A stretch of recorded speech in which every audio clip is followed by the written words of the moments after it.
ओडिशार अंगनवाड़ी कर्मी माने सेमानकर विभिन्न समस्यार समाधान पर दीर्घ दिन धरी आंदोलन और दाबी करी आछंती। मुख्यतः सेमाने सरकारी मान्यता एवं आर्थिक सुरक्षा को नहीं अधिक गुरुत्व देइछंती। सरकारी मान्यता कौन आसंतु जानिबा। अंगनवाड़ी कर्मी और सहायिका को स्वेच्छासेवी बदल में सरकारी कर्मचारी भाव घोषणा करने पाई सेमाने दाबी करुछंती। दरमा वृद्धि और मासिक पारिश्रमिक कर्मी माने सेमानंकर मासिक भत्ता को 18,000 रु 21,000 टंका पर्यंत वृद्धि करने को दाबी करुछंती। सहायिका मानक पई एही राशि प्राय 9,000 रु 10,000 टंका करने को अनुरोध करा जायछि। तापर हमर रहिला पेंशन और अवसरकालीन सुविधा। अवसर पर जीवन धारण पई मासिक 5,000 टंका पेंशन देबाकू दाबी देइछंती। अवसर समय रे एककालीन सहायक राशि को वृद्धि करबा पई सेमाने प्रस्ताव देइछंती। मिनी अंगनवाड़ी केन्द्र उच्छेद।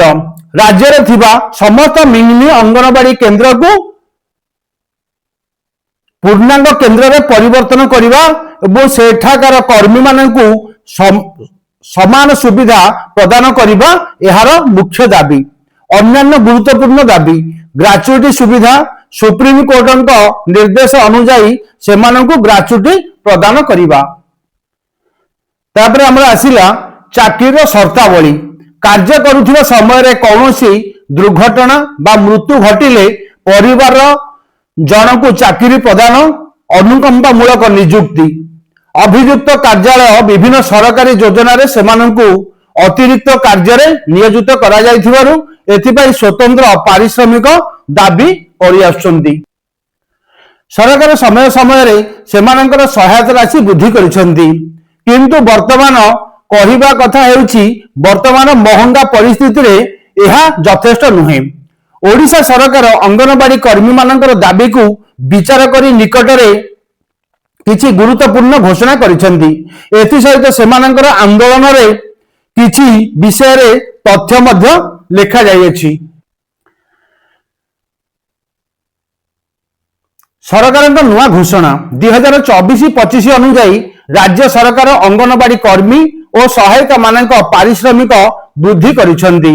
अंगनवाड़ी कर्मी पूर्व मिलुथिबा 7,500 टंका को वृद्धि करी 10,000 टंका करा जायछि। मिनी अंगनवाड़ी कर्मी एमानकर पारिश्रमिक 5,375 टंका रु 7,250 टंका को वृद्धि पाइछि। सहायिका पूर्व मिलुथिबा 3,750 टंका को वृद्धि करी 5,000 टंका करा जायछि। अवसरकालीन सहायता सरकार अवसर समय रे मिलुथिबा एककालीन अर्थ राशि को मध्य वृद्धि करिसंती। दर्शक बंधु, ओडिशार अंगनवाड़ी कर्मी माने सेमानकर विभिन्न समस्यार समाधान पाई दीर्घ दिन धरी आंदोलन और दाबी करि आछंती। मुख्यतः सेमानकर सरकार दरमा वृद्धि करिथिले मध्य अंगनवाड़ी संघ संपूर्ण संतुष्ट नुहे। कारण सेमानकर जुक्ति अलगा। सेमानकु जहा केंद्रीय अवदान मिलुछि सेमाने दाबी करुछंती कि केंद्र सरकार और राज्य सरकार मिसी अति कम रे 18,000 टंका दरमा दियंतु। नियमित चाकरीर सुविधा करंतु। सेमानकु भत्ता बदल में दरमा शब्दर व्यवहार करी संपूर्ण मात्रा सरकारी सुविधा प्रदान करा जाऊ। स्मार्टफोन और डाटा खर्च पाई ऑनलाइन रे रिपोर्ट पठाइबा पाई सरकार भल फोन एवं इंटरनेट खर्च दियंतु बोली सेमानकर दाबी करि आछंती। तापर हमर रहिला ग्रेच्युटी पाइबा पाई योग्य एहाकु ओडिसा रे संपूर्ण भावे लागू करिबा पाई संघ पक्षरु चाप प्रयोग करा जायछि।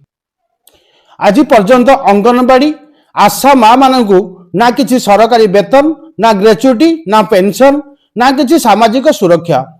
दिन के दिन महंगा एते बढ़ी गलानी किंतु दरमा जेतिकी सेतिकी रे अछि। उत्तर प्रदेश भली राज्य रे अंगनवाड़ी कर्मी को 7,000 टंका वेतन मिलुछि। सहायिका को दरमा 4,000 टंका, जहा कि गोटे परिवार चलाइबा बहुत कष्ट। एथिरे काम करुथिबा बहुत माँ माने एससी एसटी ओबीसी जहा कि बहुत गरीब परिवार। सारा दुनिया को पिला मानकु पोषण जगाउथिबा माँ घर को गले निजर छुआ पिलांकु उपवास रे सुअंती। एते कम दरमा रे सेमानकर घर चलाइबा बहुत कष्टकर। जे पर्यंत सेमानकर दरमा 22,000 होइनी से पर्यंत सेमानकर संघर्ष जारी रहिबो बोली संघ कहिछि। एबे सबठारु बड़ खबर आसुछि कि केबे आशा अंगनवाड़ी मां मानकर दरमा बढ़िबो। प्रत्येक राज्यर इलेक्शन करबा पूर्व सरकार प्रतिश्रुति देइथांती किंतु ताहा कार्यकारी हुए नाही। केवल आशा अंगनवाड़ी कर्मी को दरमा बढ़ाइबा पई सरकार पाखरे फंड न थाए। केतेबेले कुहंती यह केंद्र सरकार करिवे तो केतेबेले कुहंती राज्य सरकार करिवे। भारतर ग्रामीण शहर ठारू आरंभ करी बहुत दिन हला ए संघर्ष चली आसुची।